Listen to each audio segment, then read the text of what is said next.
Happy birthday, Virginia. Hello there, my beautiful book lovers. My name is Kimia, and welcome to not my book nook, but a different corner of my house. Today, we're starting a new series. For this series, each month, I will pick one author or artist and read as many books as I can, or look and research as many artwork as I possibly can. And then by the time that it's their birthday, I will have a little video to celebrate them, talk about why people should pay more attention to them, why you should read their books, look at their artworks, and etc. And I thought, why not start this with one of my favorite, Virginia Woolf. She was a great author, a feminist icon, and had such a unique style of writing that we should really pay more attention to her. Let's take a quick look at her life first. Virginia Woolf was born on January 25th, 1881, and passed away on March 28th, 1941. She was born in a large family. Her mother had 3 children from her previous marriage. Her father had a daughter from his previous marriage, and then by the time that they married, they had 4 more children, so they were a large family. But they were wealthy, had a lot of connection. They had a lot of author, painter, poet, and in general artist. And because of that, Virginia started to write from a very young age. But unfortunately, by the age of 13, she lost her mother, and then shortly after that lost one of her half-sister, and then her father, and then her brother. And all of these deaths lead to her struggling with depression. And that depression stayed with her throughout her entire life, and unfortunately was the cause of her death. For this month, I was able to read 4 of her books: To the Lighthouse, Jacob's Room, Mrs. Dalloway, and A Rooms of One Own. I really wanted to read Orlando, but unfortunately I was just not able to get to that one, but hopefully I will read it later this year and then review it in a different video. But I thought for today, I will just point out some reason why I think Virginia Woolf is a person that you should really check out her work and really look at all of those reasons throughout these 4 books. So the first reason that I believe you should really check out her work is her unique style of writing. Virginia Woolf, after losing her brother with some of her siblings, they moved to London and got a house there. And it was during that time that she joined this very well-known literacy group called Bloomsbury group. And this group was actually a bunch of artists, authors, and they were very well known because of their avant-garde opinion of art, society, and books. And it was during that time that she really got into feminism, gender equality, and a lot of different topics that was happening at the time, and you can really see all of those themes throughout her book. And she was, and that group in general, a big part of modernist movement in literature. And one thing that that group was trying to push for was breaking that tradition of linear conversation and move to a stream of consciousness movement.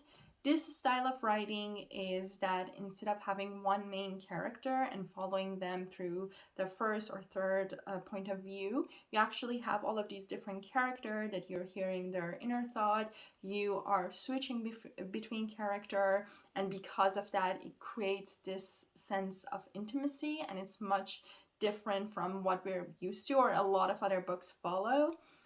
And you can see that through most of her writing. At the beginning, when she started writing some of her earlier book, they were following that traditional sense of writing, but then after a certain point, she really started to play with this stream of consciousness.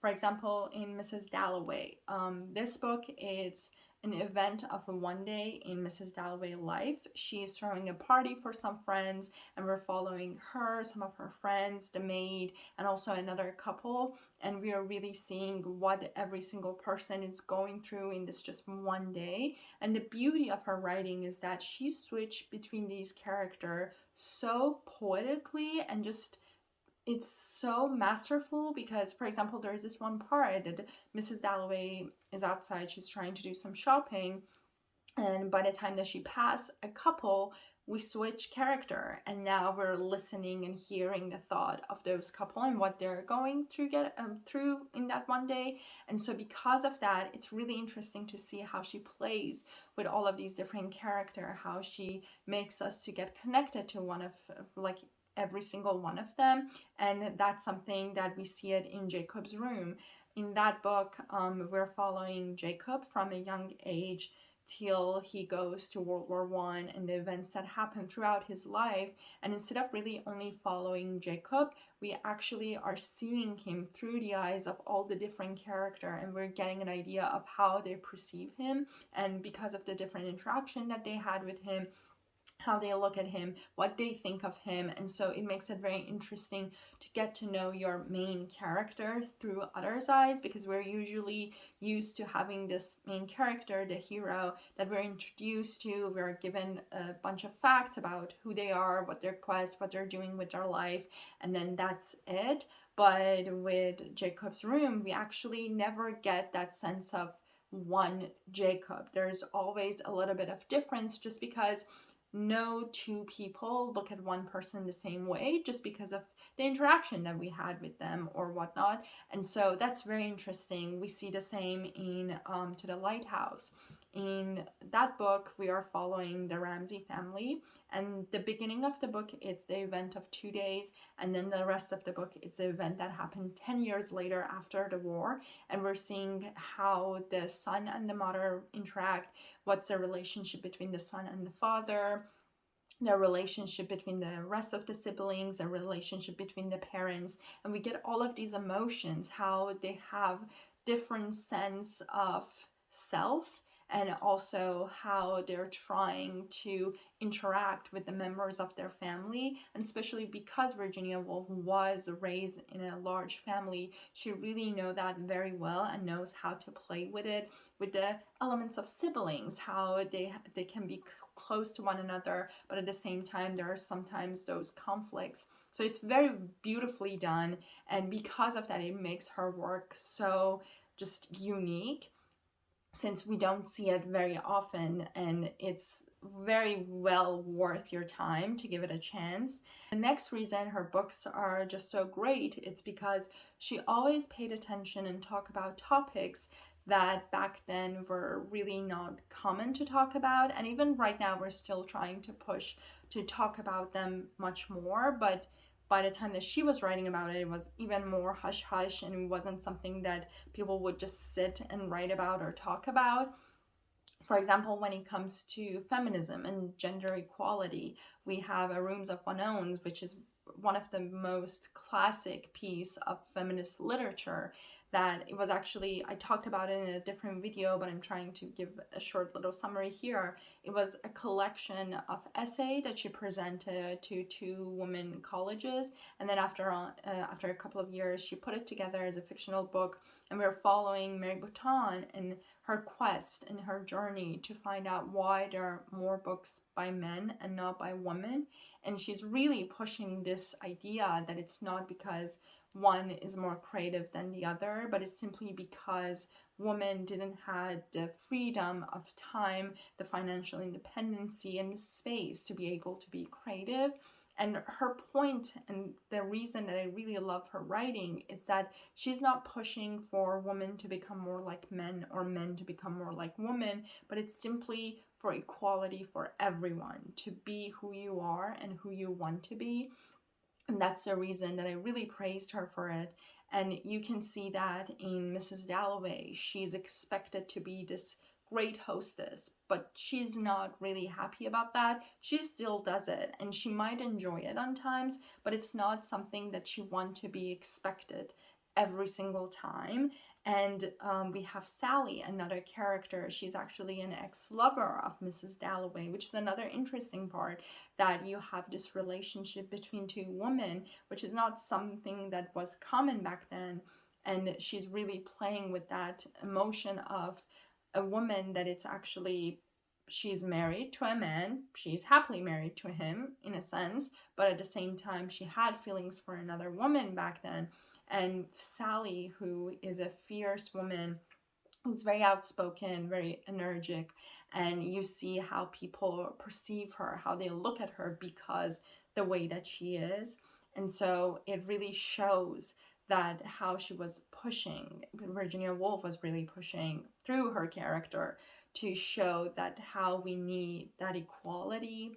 We have it into the lighthouse, the mother. She's expected to be this perfect mother that is really supportive of her children, her husband, and every time that her husband make a decision, she needs to agree. She agrees with it because he's the head of the household, and whatever that he says is the answer. And so we're seeing how she struggled with that, how the children struggle with that, and and it's not something that it's always happened and she talks about only for women, but we see in Jacob's room, it's about Jacob, a man that is expected to go to war because he's a man, and during that time he's expected to go through all of those hard events and harsh events simply because of the government that is expected from this young man to fight for his country. And so we really see how she's pointing out all of these elements of inequality in the world, or at least her world back then in London, and what she was experiencing it.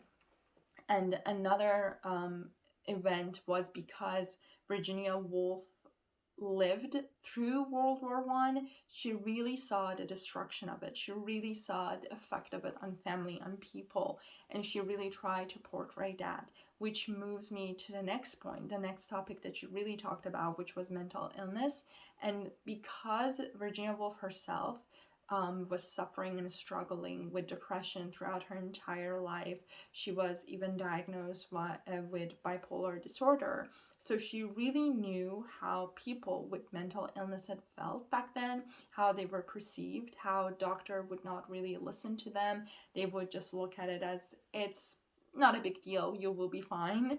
And so she really tried to show that through her book. In Mrs. Dalloway, Mrs. Dalloway herself, she goes through all of those emotions while she looks at past. She'll look at her life at the moment and see those elements of depression and sadness. We have another character who is a World War I veteran, and he has PTSD, which is actually an illness that back then was not really recognized, and it was really diagnosed 40, 30 years after this book. And so we have this character that is struggling with it, and he's trying to find a way to make peace because he feels that he doesn't feel anything, and his wife is really just suffering with him. But there's this doctor that is telling him, you will be fine, get some rest, go outside, why are you worrying your wife? And so we really see that Virginia Woolf was showing that how there was that lack of knowledge and communication back then about mental illnesses. We have the same with Jacob's room because it happens during World War I again. We see it with To the Lighthouse. The mother, she has a lot of depression and anxiety because of her role, because what is expected from her. And by the end of the book, because of the death, the grief, and the world war that had happened back then, how they're all struggling in their own different way. And so she really portrays it so beautifully. And that's the reason that with her book, because of that sense and style of writing, you feel so connected with every character. And you hear their inner thought, and you see how they feel about their past, about their future, about the present. You get so attached to them, and you can really feel their pain. Her writing, it's in a sense that it's like everyday life. You are going throughout your day, then you remember a memory, and you're moving to the past, and then all of a sudden you remember a task that you need to do in the future, and you write it down, and then you move to the next task. And so because of that, it's really easy to get lost in her book and just feel like you're watching an event of a friend of yours happen in front of you for one day for 10 years. And so that's the reason that her writing, it's something that you should really give it a try, and you should experience it. I just wanted to do this video really to just gush about her because she is just amazing. She writes so beautifully and poetic that I know that her style of writing might not be for everyone, and sometimes people do not like when you switch from one character to another a lot, but it's something that even if you don't love, you probably will like. You will get interested in, or at least I hope so. And even like if you just read A Rooms of One Own, that one is more of a traditional sense, and still it's so beautiful. And most of her books are not that long, so it's pretty easy to get through them. And so I hope that you enjoyed this video of me just gushing about her. I wanted to wish her happy birthday wherever that she is. I'm hoping that she's at peace. And till the next video, happy reading!